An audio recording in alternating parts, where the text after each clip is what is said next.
Muy bienvenidos nuevamente a un repaso más de la lección de Escuela Sabática. En esta ocasión vamos a estar estudiando la lección número 9, que pertenece al cuarto trimestre del año 2024. El título de esta lección es La fuente de la vida y el texto para esta semana lo encuentra en Juan 14:6, donde dice: Yo soy el camino, la verdad y la vida. Nadie viene al Padre sino por mí. El día domingo lleva como subtítulo En Él estaba la vida. El día lunes, Palabras de vida eterna. El día martes, el hecho de creer y el nuevo nacimiento. El día miércoles, rechazar la fuente de la vida. Y el día jueves, condenación. Así que vamos a tratar de cubrir lo más que podemos estos textos bíblicos para comprender la lección de una mejor manera y así poderla explicar. Al menos ese es nuestro deseo e intención en este lugar. Antes de comenzar en el día domingo, solo quiero terminar un pensamiento que la semana pasada se me fue por alto y es un pensamiento importante que todos tenemos que tenerlo, es una joya realmente, y era de una de las profecías del Antiguo Testamento y cómo se cumplió en el Nuevo Testamento, y era acerca de la traición que Judas Iscariote hizo a Jesús, que la encontrábamos en el libro de Salmos cuando Ahitofel también traicionó a David. Y decíamos nosotros que siempre hay un personaje en el Antiguo Testamento y uno en el Nuevo Testamento. El Judas del Nuevo Testamento es Ahitofel en el Viejo Testamento, y el Ahitofel del Viejo Testamento es Judas en el Nuevo Testamento. Y allí se habla acerca de la traición. A mí lo que se me olvidó acotar, que es importante, es que después que ellos consumaron la traición, los dos se quitaron la vida de la misma manera.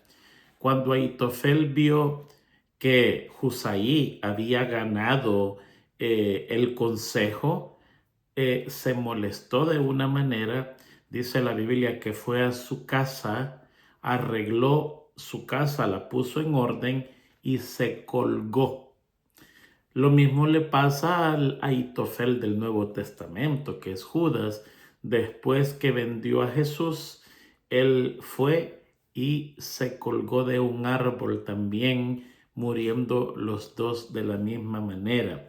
Hay una parte en la Biblia que dice que Judas fue y se ahorcó, y hay otra parte que dice Judas fue y se despeñó.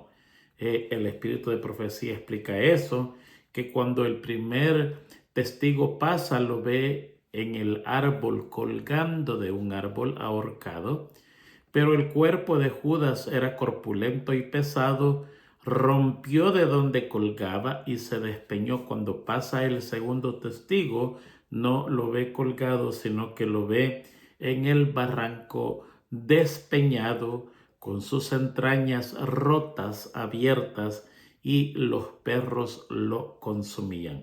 Así que la vida de los dos traidores fue triste y la muerte fue la misma. Los dos se colgaron, se ahorcaron. Así que guardes eso, que es cosas importantes de saber, que le ayudan a uno a comprender y dar mejor la lección. Muy bien, vamos a comenzar con el día domingo. En él estaba la vida, dice Juan 1:4, y la vida era la luz de los hombres. Recuerde que esta lección se titula La fuente de la vida, que es para nosotros y para todo el universo el mismo ser, que es Jesús. Nosotros lo conocemos por Jesús en este momento, pero cuando entremos en el cielo va a dejar de ser Jesús y va a tener otro nombre que se nos revelará cuando entremos en el cielo. Así que por el momento al Hijo de Dios lo conocemos como Jesús o Jesucristo, pero en el cielo lo conoceremos con otro nombre. Muy bien, en él estaba la vida y la vida era la luz de los hombres. La creación no fue un acto meramente definido que se realizó y allí paró y terminó. No, la creación es constante. La creación sigue día a día. Podemos verlos en el nacimiento de nuevas criaturas, de animales, en el nacimiento de ríos, en el nacimiento de la planta, de árboles que le sirven al humano.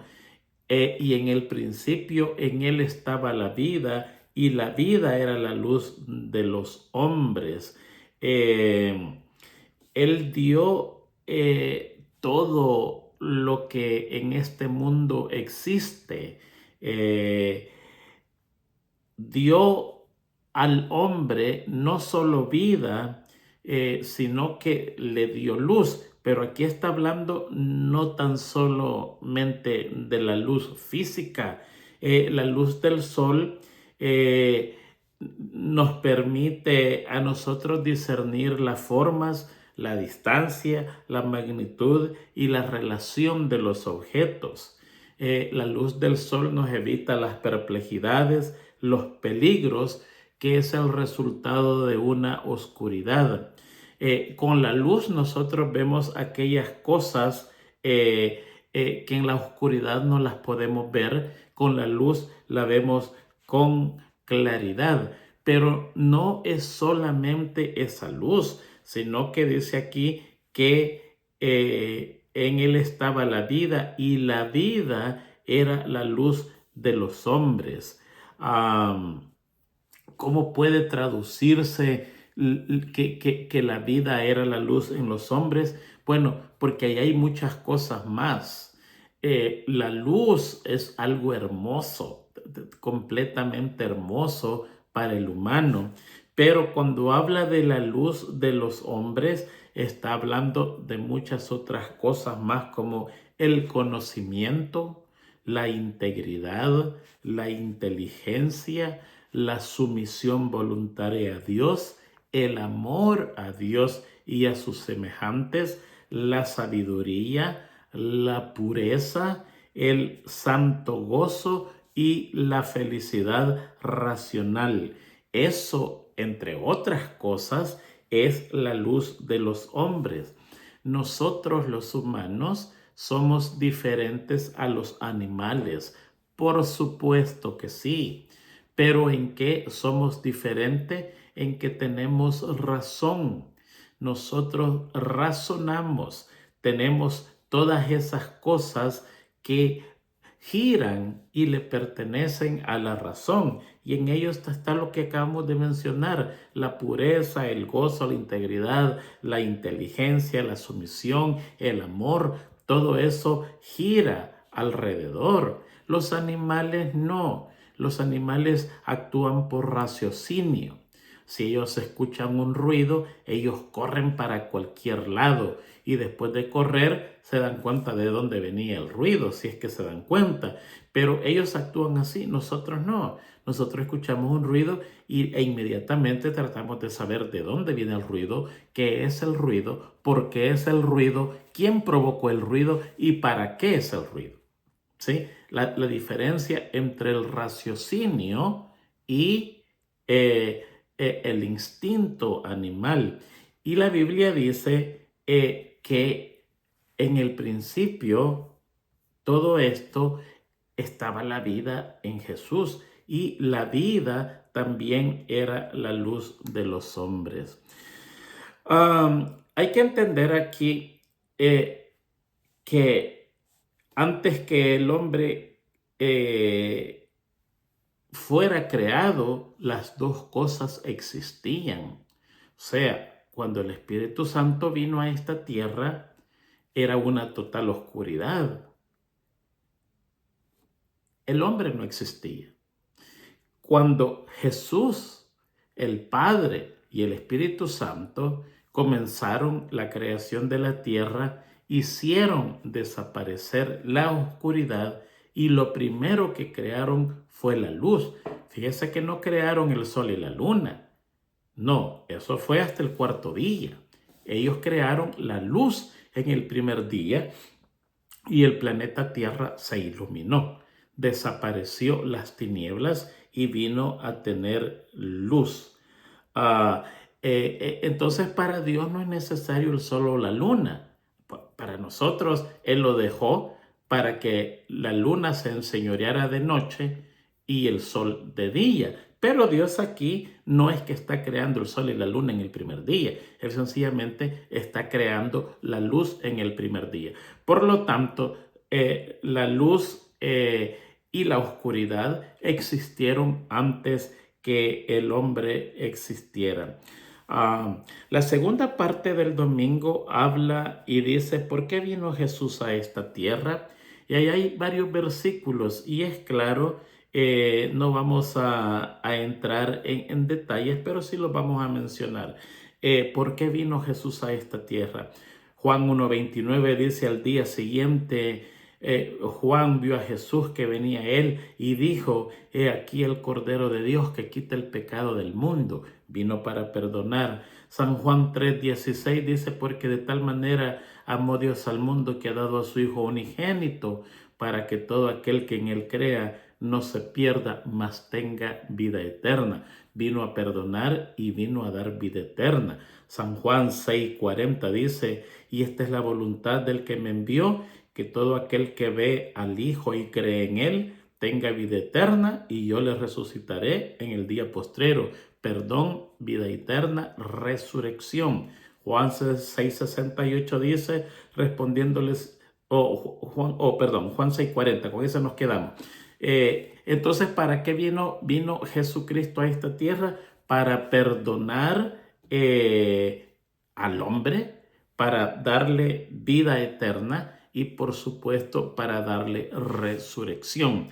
Cuando nosotros enterramos a uno de nuestros hermanos de los fieles, de los santos, nuestro llorar es diferente de aquellos que están enterrando a una persona que muere sin esperanza. La Biblia dice, no lloréis como lloran los infieles. Hay gente que traduce, no lloréis. Y muchas veces enseñamos cosas así, no. Los sentimientos del hombre ahí están y por más que confiemos en Dios, los sentimientos brotan y las lágrimas se derraman, pero no podemos llorar con la desesperación que lloran aquellos que están enterrando a uno que no tiene esperanza. Jesús vino para perdonar nuestros pecados, para un día resucitarnos y darnos la vida eterna. Día lunes, palabras de vida eterna. Aquí está basado en un versículo que nosotros ya lo estudiamos la semana pasada y es la conversación que tiene Jesucristo con sus discípulos después de haber alimentado a los 5,000 y lo andaban buscando de nuevo para la alimentación y Jesús los trata bien fuertes. Y ahí les dice, ustedes andan buscando el pan que perece, pero si comen de mí, que soy el pan de vida, no más tendrán hambre. Y si beben mi sangre, no más tendrán sed. Y se le fue toda la iglesia. Eran 5,000 que lo andaban buscando y con esas palabras bien duras de Jesucristo se fue la iglesia entera. Desterró una iglesia entera, imagínense, y no una iglesia pequeña. Y los apóstoles le dijeron, oh, cuán dura es tu palabra, ¿quién la podrá llevar, Señor?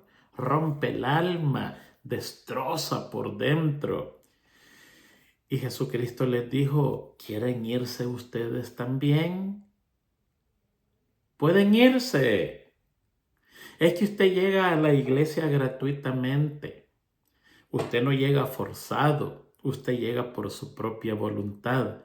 Y si llega por la salvación, llegó por una razón perfecta.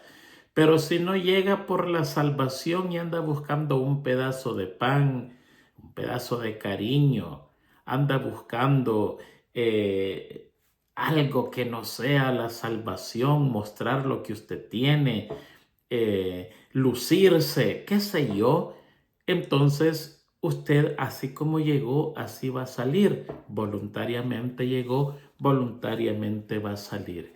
Y aquí a los discípulos se les ofrece la puerta también. Eh, los discípulos no pueden acusar a Jesús de que un día Jesús no los despidió, porque allí, aunque no les está despidiendo, diciéndole váyanse, Él les está diciendo, ¿quieren irse ustedes también? Ahí está, si ni siquiera hay puerta. Pueden marcharse. Y la lección se concentra en el versículo de Juan 6:68, donde respondiéndole Simón Pedro, Señor, ¿a quién iremos si solo tú tienes palabras de vida? Pedro, el portavoz, el primero que habla, el impetuoso, allí inspirado por el Espíritu Santo, dice, ¿a quién más iremos si solo tú tienes palabras de vida? Había dejado todo para seguirlo. Había dejado sus barcas, había dejado sus redes, había dejado a su maestro Juan el Bautista, que a esta fecha ya no estaba vivo. Ya no podía ir a los fariseos, ni los saduceos, ni los escribas, porque eran corruptos y eran incapaces de guiarlo. Y aunque las doctrinas de Jesucristo eran misteriosas y no se entendían, ellos sabían en sus adentros que esas eran las únicas doctrinas que podían instruirlos y salvarlos. Mire, aquí pasa algo bien interesante. Cuando nosotros admitimos las palabras duras que da Jesús, podemos entrar en tentación. Y muchos de ellos, cuando se les da la palabra dura de Jesucristo, retroceden, se van, no la pueden soportar. Cuando se le llama la atención a un hermano y es muy dura la palabra, termina entrando en tentación, resintiéndose, y si está flojito y no ha venido por las causas correctas al evangelio, muchos de ellos se terminan yendo.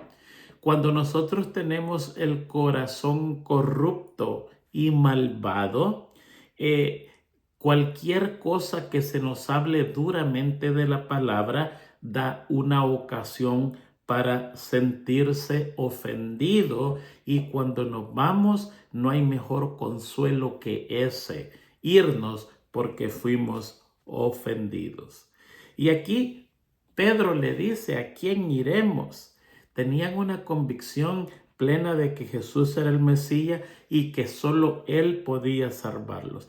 Es una de las más nobles confesiones que hace Pedro. Es el impulso instintivo de un corazón piadoso y de un amor ardiente. No había nadie más que les pudiera enseñar como Jesucristo enseñaba. ¿Se acuerda cuando los principales del templo mandaron a la guardia a traer a Jesús y regresaron sin él? Y le preguntaron, ¿lo trajiste? No. ¿Por qué no lo trajeron a Jesús? Y ellos les dijeron, porque nunca habíamos escuchado a un hombre que hablara de la manera que él habla. Los apóstoles lo sabían. ¿A quién iremos? Yo siempre me he preguntado, si algún día yo dejara mi religión, ¿a qué religión iría? ¿Qué religión de las actuales satisfaciera mi sed espiritual y mi deseo de encontrar la verdad? Dígame usted, una religión no hay. Si a mí me echaran de la iglesia, yo les dijera, ¿pero a qué iglesia voy a ir? No tengo una iglesia para donde ir. Y eso es hablando de la religión. Y ya hablando de Dios, ¿a quién voy a ir? Si ese es el único, Él es el único que me ama, el único que me protege, el único que me entiende, el único que me comprende, el único que me ayuda, el único que no me traiciona, el único que siempre está conmigo en las malas y en las buenas, ya sea que las malas sean por culpa mía o no por culpa mía. ¿A quién vamos a ir? La respuesta es simple y sencilla. Si no vamos a Dios, vamos al diablo. Y muchas veces esa es la historia triste de nosotros, que abandonamos a un Dios amante por seguir a un traicionero. Si el diablo nos hiciera pecar, pero en las malas está con uno, allí sería algo interesante.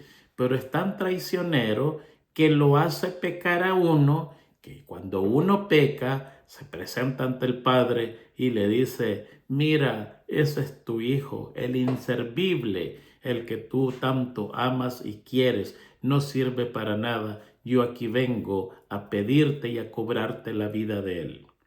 ¿A quién iremos? ¿A Dios? Ojalá. Pero si usted no va a Dios, no queda neutro. Usted no puede decir: no, yo no sigo ni a Dios ni al diablo. Mentiras, se engaña. Si no sigue a Dios, seguimos al diablo.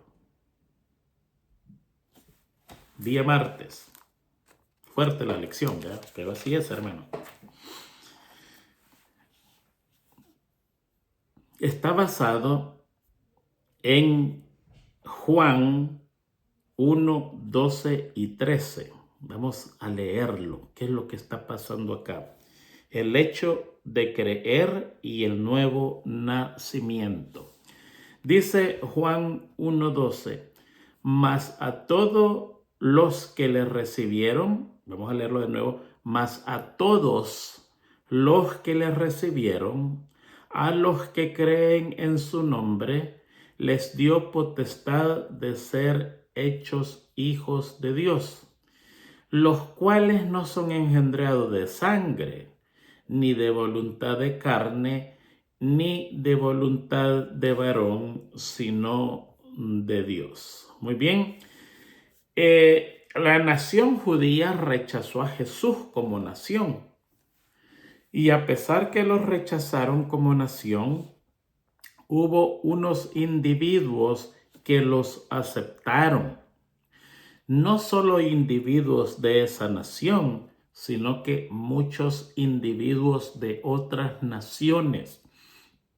El evangelio se entregó ya no a naciones, sino que a individuos. En la dispensación antigua, el evangelio se entregó a una nación, pero cuando Jesucristo viene y este pueblo lo rechaza, el evangelio no se le entrega a otra nación, se le entrega al mundo entero, donde cualquier individuo puede aceptar este evangelio. Y dice: a todos los que creen en su nombre. Reciben el derecho esta gente de aquellos que perdieron su derecho. Y la condición es a los que creen en su nombre, a los que le recibieron. Creer en este caso es aceptar la verdad. Recuerde que Santiago 2:19 dice que los demonios creen y tiemblan. Creer en este caso no es el acto de solamente creer, sino que aceptar la verdad y confiar en él. A los que creen en su nombre, en el nombre de Cristo, se les da este privilegio. Y es, en este caso, se les da potestad de ser hechos hijos de Dios. En Juan 1:13 dice: los cuales no son engendrados de sangre, ni de voluntad de carne, ni de voluntad de varón, sino de Dios. Fíjense que aquí Juan quiere estar seguro que nosotros comprendemos lo que Él está diciendo y por 3 veces Él asegura de que el nuevo nacido en Cristo no es de carne, sino que espiritualmente. Y aquí Él presenta las 3 maneras como el hombre puede nacer. Primero dice de sangre. Y ellos, los judíos, se jactaban de ser de la sangre de Abraham, del linaje de Abraham. O sea, muchas veces nosotros los humanos tenemos ciertos orgullos ridículos. Hay orgullos nacionales. Yo llevo en mi sangre el linaje de tal nación. Una de las causas grandes de la Primera y Segunda Guerra Mundial fue la influencia que tuvo Hitler sobre los alemanes y la selecta raza aria. Orgullo nacional. Llevo sangre alemana pura.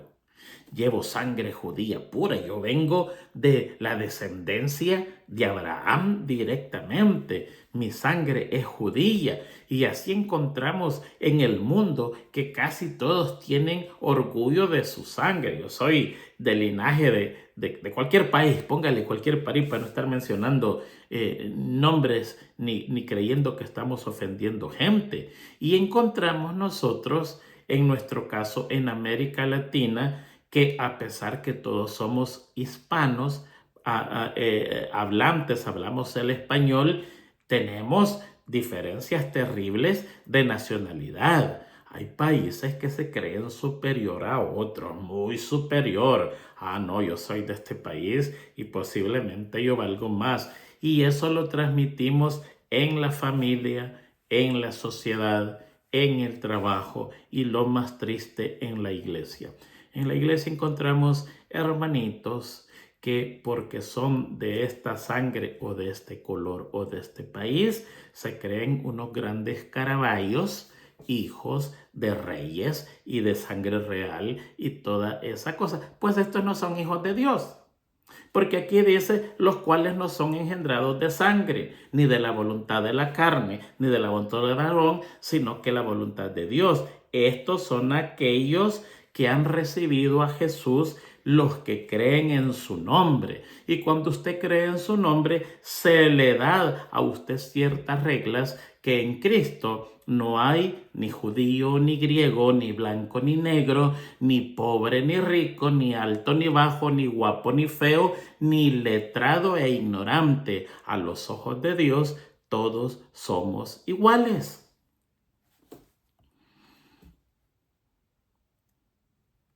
Ni de voluntad de la carne. A veces los niños nacen naturalmente porque dos se enamoraron, no pensaron, no estaban en tiempo para tener una criatura, hicieron lo que no tenían que haber hecho, se impuso la voluntad de la carne y nació una criatura. Ni de la voluntad del hombre, porque a veces se hace todo correctamente, el muchacho se enamora de la muchacha, le propone matrimonio, se casan, una buena pareja, y un día deciden tener un bebé con todas las de la ley. Pues tampoco de esa manera los que son hechos hijos de Dios, a los que se les da el derecho de ser hijos de Dios, no nacen ni por sangre, ni por un deseo sexual desenfrenado que fue un accidente, ni por algo planeado de una familia. No, se les da potestad de ser hijos de Dios porque reciben a Cristo y creen en su nombre. ¿Se dio cuenta? Si usted es uno de esos hermanitos medio discriminador, y mire que no importa el color. Yo he conocido gente blanca que discrimina a los hermanos negros de la iglesia y he tenido la oportunidad de entrar a iglesias negras donde discriminan a la gente blanca. Es que la discriminación o discriminación no es asunto de color, sino que es asunto de pecado. Que el color ayuda, no hay duda. O sea, ayuda bastante, sí. ¿Ve? Pero es un asunto de pecado. Aquí en Estados Unidos, que hay gente de todas partes, los orientales son duros, solo ellos. Creen que los demás somos tontos. Los blancos se creen una gran belleza. Los negros se creen muy fuertes. Los hindúes son terribles. Y así podemos enumerar todo. Y los hispanos, muchos somos violentos. Solo hispanos, ¿eh? No, hermano. No nos engañemos. No nos engañemos. Aquí Juan dice que todos los que recibimos a Jesús y creemos en el nombre de Jesús, no importa quién es usted, se le dio el derecho, la potestad de ser hermanos de Cristo. Y una vez nos convertimos en hermanos de Cristo, automáticamente recibimos el título de Hijo de Dios, porque Jesucristo es Hijo de Dios. Y aquellos que se creen hijos de Dios, porque son de sangre, o de la voluntad de la carne, o de la voluntad de un varón, pues no, es por el acto de recibir a Jesucristo. Y creer en su nombre es que se le da la potestad de ser hijo de Dios. Entonces el versículo termina diciendo, Juan 1:13, que somos engendrados no por sangre, ni por carne, ni por varón, sino que somos engendrados por Dios. Muy hermosa el pensamiento. Juan niega 3 veces enfáticamente que la generación humana tenga algo que ver con la regeneración divina. No tiene nada que ver la generación humana con la regeneración divina. Así que creo que quedó claro, ¿no es cierto? ¿No? Ni la voluntad de la carne, ni la voluntad del hombre, ni por sangre, ni nada de eso. Sino que es porque Dios nos engendró en su amor y se nos dio la potestad de ser llamados hijos de Dios. Muy bien, vamos a pasar al día miércoles. Esta lección va a ser corta, ¿sí? Va a ser muy corta. No vamos a durar 1 hora, como siempre hacemos, porque vamos por el día miércoles. Día miércoles, rechazar la fuente de vida. Y aquí está la historia interesante de los espías de Canaán. Allí está concentrado esto. Nos salimos de Juan, pero está hablando siempre dentro del mismo tema. Nos salimos un poquito de Juan y nos vamos unos cuantos siglos atrás, por no decir milenios, y ahí encontramos la historia de los espías que son enviados a Canaán a verla, a ver cómo estaba la tierra, y vamos a leerlo y vamos a tratar de analizar qué es lo que está pasando aquí. Y este día está hablando de algo muy interesante que se llama duda. Por eso me imagino que ellos tomaron Números 13 del 23 al 23, 10 versículos, para explicar lo terrible cuando el humano duda en la fuente de vida que es Jesucristo. Esa es la explicación. Vamos a leerlo. Tenemos tiempito y es hermoso leer la Biblia. Aquí estamos para leer la Biblia. Y llegaron hasta el arroyo de Escol. Escol significa racimo. Y de allí cortaron un sarmiento con un racimo de uvas. Ellos mismos le pusieron Escol, porque le pusieron a ese el arroyo del racimo. El arroyo del racimo de uvas. el cual trajeron 2 en un palo, y de las granadas y de los higos. Y se llamó aquel lugar el Valle de Escol, por el racimo que cortaron de allí los hijos de Israel. Y volvieron de reconocer la tierra al fin de 40 días. Esos 40 días de dudas se les transformó en 40 años de peregrinación. Mire que el número 40 aparece mucho en la Biblia, por todos lados, 40 días y 40 noches. Yo tengo una lista de todos los 40 y hay algo interesante en el número 40. Da la apariencia de un número completo. Y anduvieron y vinieron a Moisés y a Aarón y a toda la congregación de los hijos de Israel en el desierto de Parán, en Cades, y dieron la información a ellos y a toda la congregación, y les mostraron el fruto de la tierra. Y les contaron diciendo: nosotros llegamos a la tierra al cual nos enviaste, la que ciertamente fluye leche y miel, y este es el fruto de ella. Mas el pueblo que habitaba aquella tierra es fuerte. Mas el pueblo que habita aquella tierra es fuerte, y las ciudades muy grandes y fortificadas. Y también vimos allí a los hijos de Anac. Amalek habita en el Negev, y el Eteo y el Jebuseo y el Amorreo habitan en el monte. O sea que Amalek habita en el sur, eso es lo que está tratando de decir. El Negev estaba al sur, y el Eteo, Jebuseo y Amorreo habita en el monte o las montañas, y el Cananeo habita junto al mar y a la ribera del Jordán. Entonces Caleb hizo callar al pueblo delante de Moisés y dijo: subamos luego y tomemos posesión de ella, porque más podremos nosotros que ellos. Mas los varones que subieron con él dijeron: no podremos subir contra aquel pueblo, porque es más fuerte que nosotros.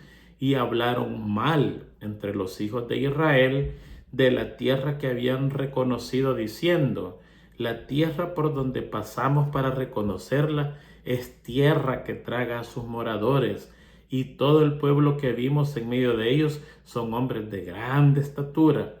También vimos allí gigantes, hijos de Anac, raza de los gigantes, y éramos nosotros, a nuestro parecer, como langostas, y así les parecíamos a ellos. Interesante. Vamos a estudiar esto, porque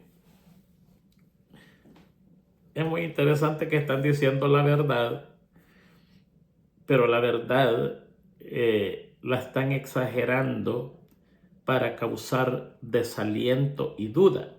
Nosotros podemos decir la verdad, pero en el tono que la digamos la podemos cambiar de una verdad verdadera, valga la redundancia, a una verdad dudosa. Tenemos que tener cuidado cuando hablamos de eso. Muy bien, encontraron y llevaron un racimo de uvas que estaba un poquito al sureste de Hebrón. Ese lugar donde cortaron las uvas aún sigue siendo sembrado de vid, de uvas. Y hasta esta fecha son las uvas más hermosas que se pueden encontrar en el mundo. Las uvas son grandes, tienen el tamaño de una ciruela, o se le puede comparar con el pulgar de un hombre, más grande, y cada racimo pesa 12, 15 libras, o sea, está hablando de 7, 8 kilos de uva, más o menos. Y aquí ellos, no porque pesaba una gran barbaridad, a veces he visto fotos donde es desmedida la forma, sino que para no dañar el ejemplar que querían llevar, pero aún un ramo de uvas que pese 15 libras o 8 kilos, ese es un ramo de uva grande. ¿Ve? Las que yo más he conocido pesan como 1 libra quizás, porque son ramos bien pequeños y las uvas es muy pequeñas. Pero aquí está hablando de uvas grandes, y lo están llevando ellos de regreso como una muestra, y ellos le ponen de nombre a este lugar Escol, le ponen el valle de Escol porque Escol significa racimo. Y regresaron a los 40 días. Fíjense que la historia, porque han habido muchos historiadores que han escrito a la par de la Biblia, dice que ellos regresaron a donde estaba el campamento en el mes de Av. Av, B grande, Av, en el mes de Av. Y chequeándolo en nuestros días, revisándolo en nuestros días, corresponde a la última parte de julio y al principio de agosto en el hemisferio del norte. Así que como tienen esa historia, hay un decreto en la tradición judía que el 9 del mes de Av, toda persona se le prohíbe entrar a la tierra. Muy interesante, ¿no?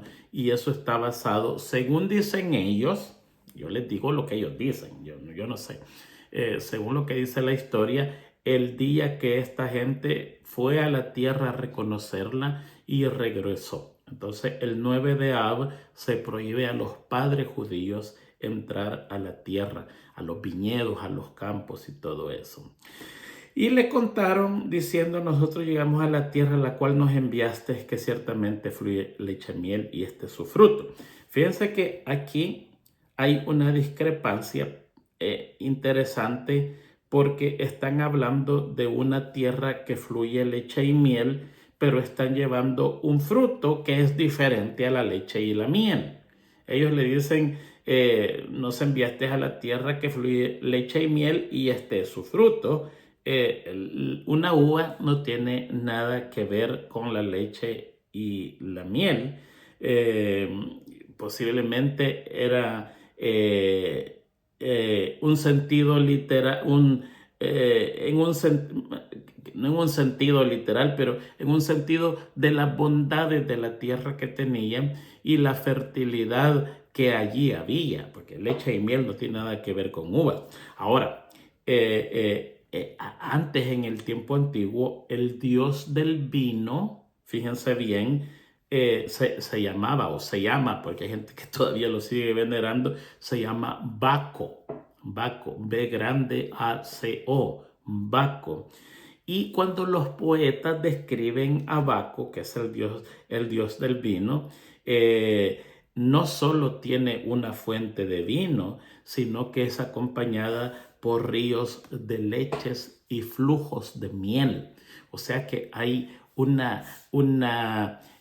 un vínculo entre el vino, la leche y la miel. Y ellos siguen diciendo: pero el pueblo que habita en aquellas tierras fuertes, y las ciudades son grandes y fortificadas, allí vimos a los hijos de Anac. Fíjense que ellos están diciendo: sí, todo lo que se ha dicho es verdad, pero, aquí tenemos un problema ya, que a pesar que la tierra es hermosísima, tiene de todo, también vimos que las ciudades son grandes y fortificadas, y vimos a los hijos de Anac, que eran gigantes, y en esos tiempos se contaban en esos lugares, y sigue la historia hasta ahora, historias terribles y espantosas de aquellos que se enfrentaban a estos gigantes violentísimos. ¿Cuál era el problema de eso? Que la presencia de un gigante era aterradora, porque para ese tiempo las batallas que se daban eran encuentros personales, era uno a uno. Entonces, si yo tenía que ir a pelear contra alguna de esas ciudades y a mí me tocaba un gigante, como era uno a uno, era más que seguro que ese gigante me iba a hacer pedazos a mí. Entonces, cuando al pueblo de Israel se le menciona que es una tierra de gigantes, el pueblo desfallece, porque en su mente recuerda las historias aterradoras de pelear con gigante y ahora ellos se encuentran, están enfrentándose a una verdad que posiblemente todos ellos van a tener que participar en un combate uno a uno personalmente con un gigante. Y en el versículo 29, números 13, ahí es donde ellos entrampan al pueblo de Israel, porque le están diciendo, mira, los amalecitas viven en el sur, allí donde tenemos que entrar. Para comenzar, nosotros tenemos que derrotar a la gente del sur, y los amalecitas son fieros, son terribles. Solo vencer a los amalecitas no eran cananeos. Ellos están diciendo, para comenzar nosotros tenemos que enfrentar a los amalecitas, que son fieros, y si logramos sobrevivir a ellos, nos esperan en las montañas, que las montañas son difíciles de transitar, vamos cuesta arriba, las ciudades están allá arriba en la montaña, y allí nos están esperando los hititas, los jebuseos y los amorreos. Ellos están en la montaña, y si ellos tienen ciudades que son fortalezas de piedra en las alturas, eso es difícil, pero si lo logramos vencer, entonces después nos toca enfrentarnos a los cananeos que están junto al mar y que también viven a lo largo del Jordán. Tres pueblos, bueno, tres grupos de pueblos. Primero los amalecitas al sur, después este grupo de gente que dominaba las montañas, y después tenía que enfrentarse al cananeo que dominaba el mar y el río Jordán. ¿Cómo vamos a hacer? Tenemos un serio problema. Aquí es verdad que la tierra fluye leche y miel, pero no es así nomás de irla a tomar. Tenemos que enfrentar a toda esta gente, y tienen un armamento terrible. Son feroces, son adiestrados, son gigantes y viven en ciudades fortificadas. Es imposible que los tomemos, aunque la tierra es hermosa. Qué tremendo, ¿verdad? Entonces, números 13:30, Caleb hizo callar al pueblo delante de Moisés. Si Caleb los hizo callar, es porque el pueblo ya estaba hablando, ya estaba murmurando, ya estaba molesto. Habían comenzado con su hostilidad contra Moisés, como siempre lo hacían. Estaban indignados con aquel hombre que los había sacado de Egipto, y ya tenían tiempos de estar luchando en el desierto. Ellos querían llegar al día siguiente, ya tenían meses, y ahora que están para tomar la tierra prometida, se encuentran con estas dificultades, y la murmuración ya había comenzado, y Caleb dice, cállense. Pero fíjense que Caleb dice algo bien interesante. Él dice, subamos y tomemos posesión de ella. En la mente de Caleb, el acto de poseerla era una realidad. Caleb no dijo, subamos y conquistémosla, a ver cómo nos va. No, él dijo, subamos y tomémosla. Ya es un hecho, ya está entregada a ellos. No hay nada más que hacer. El Señor la entregó. Vamos, no estemos hablando. ¿Saben qué? Alistémoslo, comencemos a hacer esto, porque que va a caer ante nosotros es un hecho.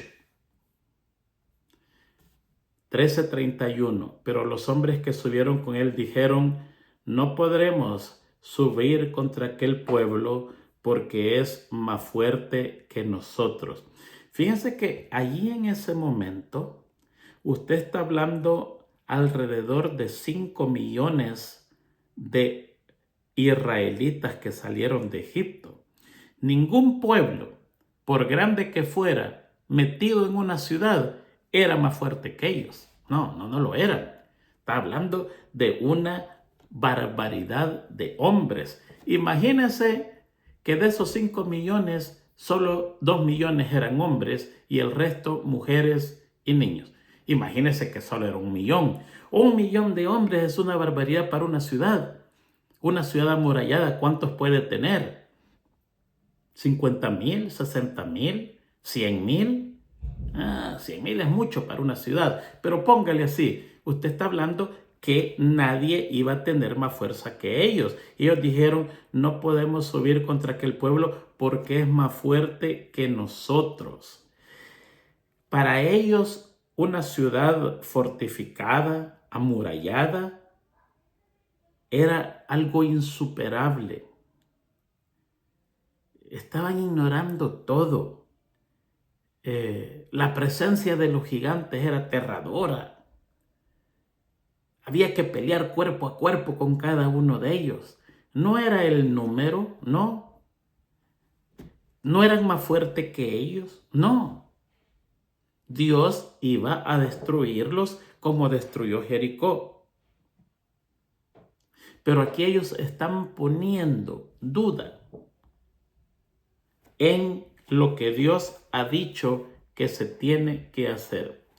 Números 13:32, y hablaron mal entre los hijos de Israel de la tierra que habían reconocido, diciendo, la tierra por donde pasamos para reconocerla es tierra que traga a sus moradores, y todo el pueblo que vimos en ella son hombres de gran estatura. Aquí exageraron más todavía, porque fue en Hebrón que vieron unos gigantes. Y ellos están diciendo, y todo el pueblo que vimos en ella, lo están generalizando como que los gigantes están en todo lugar, cuando era en una zona nada más, ¿verdad? Y dice que devora a sus habitantes. Fíjense que esa expresión, devora a sus habitantes, es bien interesante, porque los escritores, los historiadores de esa fecha, dicen que esta expresión significa que ellos vieron la insalubridad del aire y del lugar que había.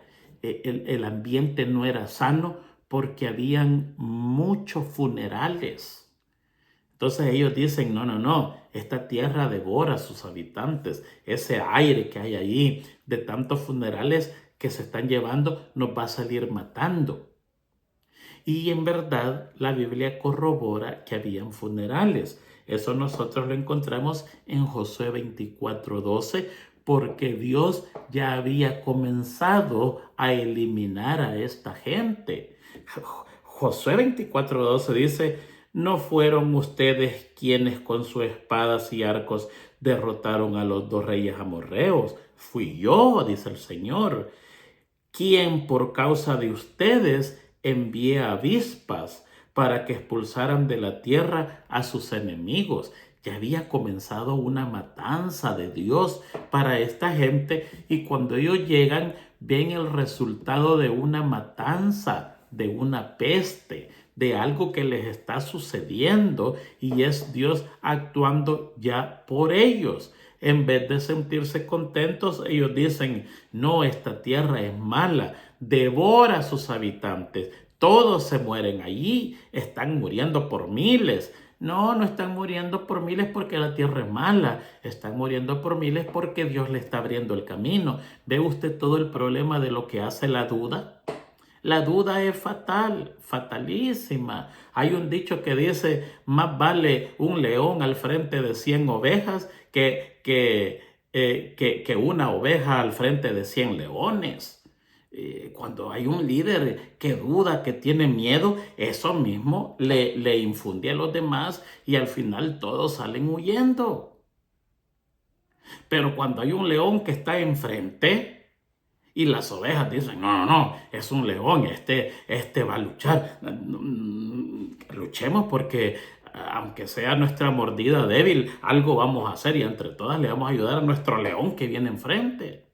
La duda es terrible. Números 13:3 dice algo interesante. Ahí está más exagerada todavía la expresión de ellos. O sea que usted, si lee detenidamente, va comenzando gradual, cómo ellos comienzan con la verdad, ponen la duda, suben a la mentira, exageran la mentira hasta que llega la mentira fuera de lugar. Dice, y vimos allá a los gigantes, a los hijos de Anac, que son de la estirpe de los gigantes, y nosotros éramos como langostas a nuestro parecer, y así les parecíamos a ellos. Sí, eran gigantes, no hay duda que habían gigantes allí, pero no de la proporción de la que ellos están pintando la escena.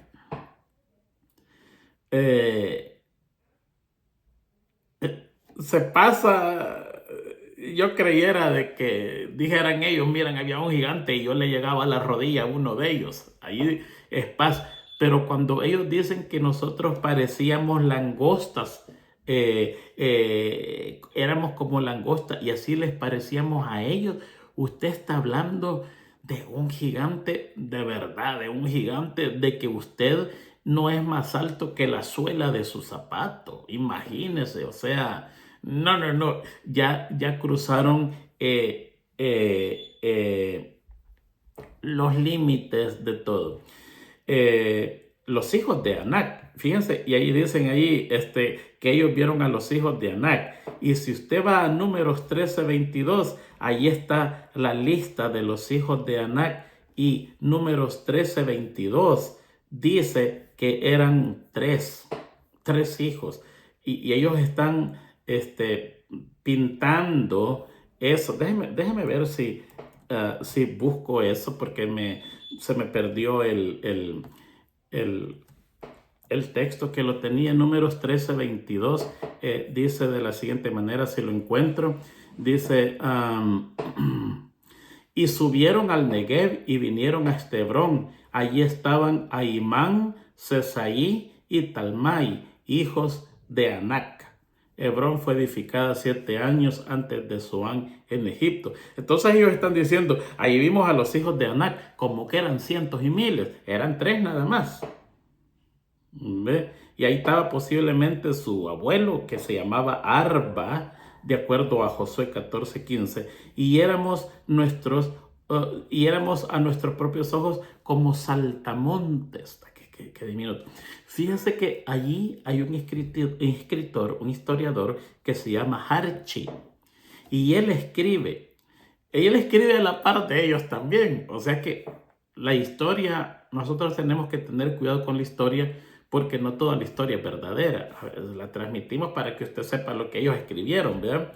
Y ellos dicen, él dice, ¿verdad?, que cuando estos gigantes los vieron a los judíos, ellos dijeron, hay hormigas en las viñas como hombres. Hay unas cositas tan pequeñas y parecen hombres. Se pasó.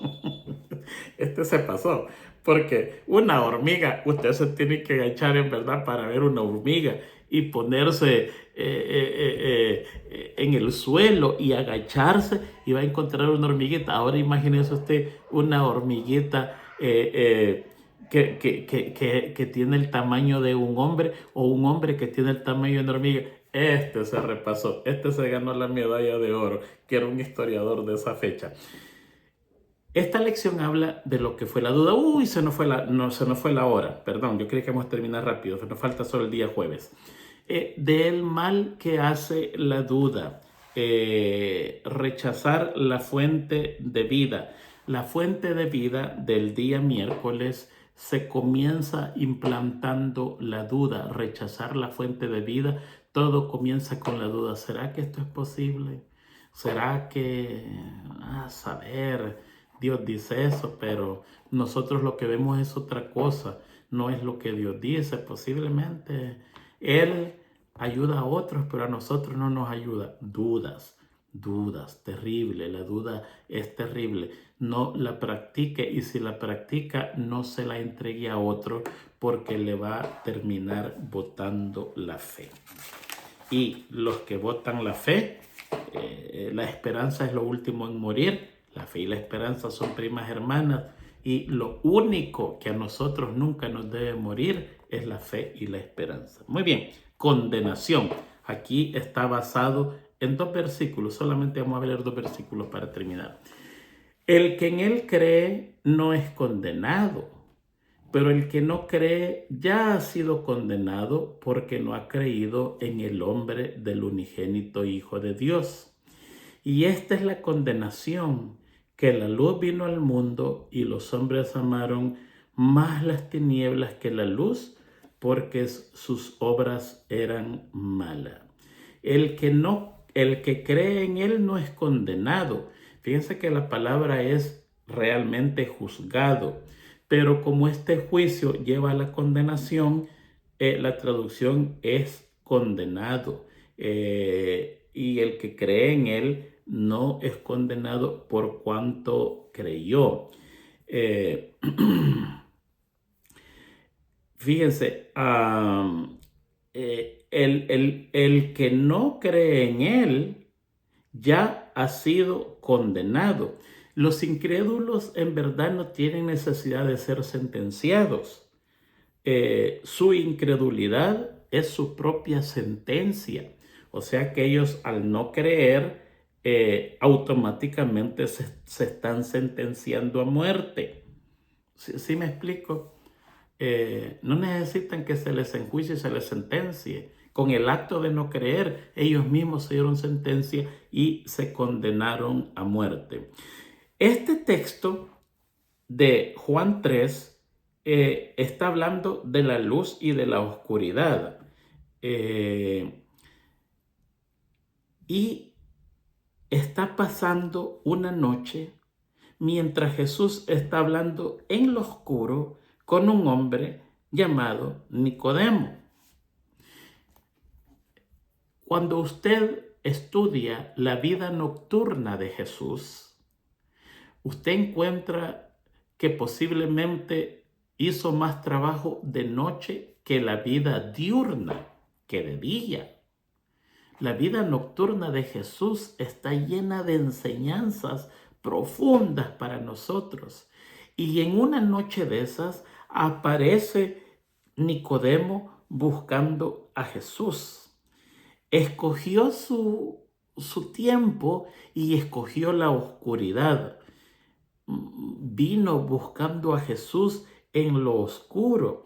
Fíjense que posiblemente no porque sus obras eran malas, sino porque las obras eran buenas. Lo único que estaba ocultando era la buena acción a los malos. No estaba ocultando una mala acción a los buenos, sino que una buena acción a los malos. Y por eso es que él escoge esta buena acción de ir a Jesús de noche para que los malos no lo vean. ¿Sí? Y Jesús le comienza a hablar en esa oscuridad de luz y de tinieblas. Es impresionante cómo Jesucristo escoge el tema de la luz y las tinieblas a un hombre que lo anda buscando en las tinieblas. Ya no tenemos el tiempo para leer todo eso y no es la lección, ¿no es cierto? Y él le está hablando allí y le está diciendo que la condenación es que la luz vino al mundo y los hombres, aún teniendo la luz, amaron más las tinieblas que la luz porque tenían obras malas. Aquí encontramos a un príncipe de Israel que anda buscando la luz en las tinieblas. Escogió las tinieblas para ir a encontrarse con la luz. ¿Ve? Este asunto, esta conversación, no es tanto el juicio, sino que el tema es la salvación. Aquí Jesucristo está separando a los buenos. Y cuando separa a los buenos, automáticamente implica el juicio de los malos. La luz se hace visible en las tinieblas y la luz y las tinieblas existían antes que el hombre fuera creado. Y aquí Jesucristo viene y los hombres que están en las tinieblas no comprenden la luz y prefieren vivir en las tinieblas. Dice la condenación. ¿Cuál es la condenación que hay para el hombre cuando nosotros deliberadamente rechazamos la luz y preferimos quedarnos en las tinieblas. Las tinieblas son preferibles para hacer toda cosa mala. En el mundo se escoge mejor la noche para hacer las fechorías que de día no es bueno hacerla, no conviene hacerla, pero de noche en la penumbra, en la oscuridad, cubre más el mal. Lo mismo pasa en el campo espiritual. Nosotros aquí en la iglesia tenemos mucha luz, pero de esa luz muy poca recibimos porque nuestras obras son malas y preferimos estar ocultitos, que no vean lo que estamos haciendo y automáticamente nos condenamos. Dice el espíritu de profecía que cuando rechazamos una luz que se nos entrega, no se nos entrega más luz, porque si se nos entregara más luz, no la comprenderíamos, la tomaríamos mal porque rechazamos la primera luz, por lo tanto no vamos a poder soportar la segunda luz y encima comeríamos juicio porque somos juzgados o seremos juzgados de acuerdo al conocimiento que poseemos. Entre más usted conoce, más fuerte es el quemón. Entre menos usted conoce, menos fuerte es el quemón, pero se le aplica la ley que dice: mi pueblo fue eliminado por ignorancia. Así que usted y yo entramos en un camino que no hay vuelta atrás. Si usted se queda ignorante, por ignorante va a ser eliminado. No porque no sabe, sino que porque cuando vengan los días malos no va a saber distinguir correctamente entre lo que es correcto y lo que es incorrecto, y casi por línea general se va a equivocar y va a terminar escogiendo lo incorrecto y se va a perder. Si usted tiene gran conocimiento y se pierde a pesar de la luz que tiene, entonces el quemón es más fuerte porque vamos a ser juzgados por nuestro conocimiento. La condenación es cuando venimos a la luz y amamos más las tinieblas en la luz, y si amamos más las tinieblas que la luz es porque nuestras obras son malas y preferimos la oscuridad. Muy bien, terminamos la lección. Gracias por hacerse presente. La lección es la fuente de vida. Jesús es vida y es luz. Luz para todos nosotros. Ojalá que amemos más la luz que las tinieblas. Feliz semana a todos. Que Dios les guarde. Nos vemos la próxima semana estudiando la lección El camino, la verdad y la vida, lección número 10. Feliz semana a todos.